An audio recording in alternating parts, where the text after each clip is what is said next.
নমস্কার বন্ধুরা, শম্পা রান্নাঘরে সকলকে অনেক অনেক স্বাগত। আজকে আমি কুলের আচার বানিয়ে দেখাবো। তো তার জন্য দেখুন এখানে পাঁচফোড়ন, গোটা ধনে নিয়ে নিয়েছি। দেখুন এখানে পাঁচফোড়নের জায়গায় মৌরিও ব্যবহার করতে পারেন। এখানে আমি জিরে নিয়ে নিয়েছি, লবণ, হলুদ, আখের গুঁড়ো, শুকনো লঙ্কা। ব্যাস এই উপকরণগুলো দিয়ে আজকে আমি কুলের আচার বানিয়ে দেখাবো। তো এই জন্য দেখুন আমি উনুনটা ধরিয়ে নেব।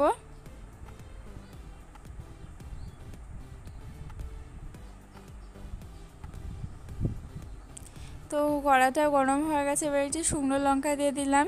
এখানে পাঁচফোড়ন, ধনে ও জিরে আমি দিয়ে এবার কড়াই ভালো করে এভাবে নাড়াচাড়া করে একটু ভেজে নেব। আর এই মশলাটা কিন্তু আসল আচারের টেস্ট আনার জন্য এই মশলাটা কিন্তু খুবই আর কি, এই মশলাটার জন্যই আচারটা টেস্ট হবে। আর তো দেখুন মশলাটা আমি গরম গরমই এটা হামাল দস্তার মধ্যে এইভাবে যেমন গুঁড়িয়ে নেব, গুঁড়ো করে নিতে হবে। তো কড়াইটা গরম হয়ে গেছে, এবার আমি কড়াইতে তেল দিয়ে দিলাম। দিয়ে এখানে আমি দুটো শুকনো লঙ্কা দিয়ে দেব আর পাঁচফোড়ন দিয়ে দিলাম। এবার কুলগুলো দিয়ে দিলাম। কুলগুলো দিয়ে একটু নাড়াচাড়া করে এখানে সামান্য হলুদ দিয়েছি, অল্প সামান্য লবণ খুব বেশি দেওয়া লাগে না, কারণ মিষ্টি আচারটা যেহেতু মিষ্টি হয় সেহেতু কম একটু সামান্য লবণ দিলেই হয়। তো দেখুন এবার আমি একটু ঢাকা দিয়ে দেবো যাতে কুলগুলো একটু ভালো মতো সিদ্ধ হয়ে যায়। দেখুন ঢাকা দিয়ে দেখুন কুল থেকে কিন্তু সামান্য জল ছেড়েছে।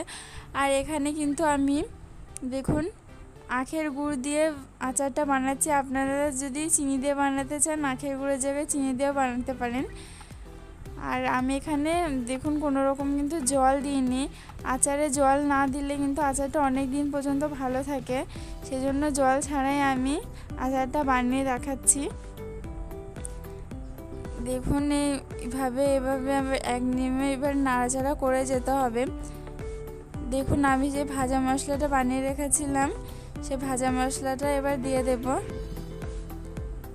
আর এই ভাজা মশলাটাই কিন্তু আচারের খুবই টেস্ট আনে। আচারে এই ভাজা মশলাটার গন্ধ কিন্তু খুবই ভালো লাগে আচারে। তো আপনারা এইভাবে অবশ্যই আচার বানিয়ে খেয়ে দেখবেন, আপনাদের খুবই ভালো লাগবে। আর রেসিপিটি ভালো লাগলে আমার চ্যানেলটি প্লিজ সবাই সাবস্ক্রাইব করবেন। আমি প্রতিদিন এরকম নিত্য নতুন ভিডিও ছেড়ে থাকি। তো দেখুন আচারের কালারটা দেখুন কত সুন্দর হয়েছে।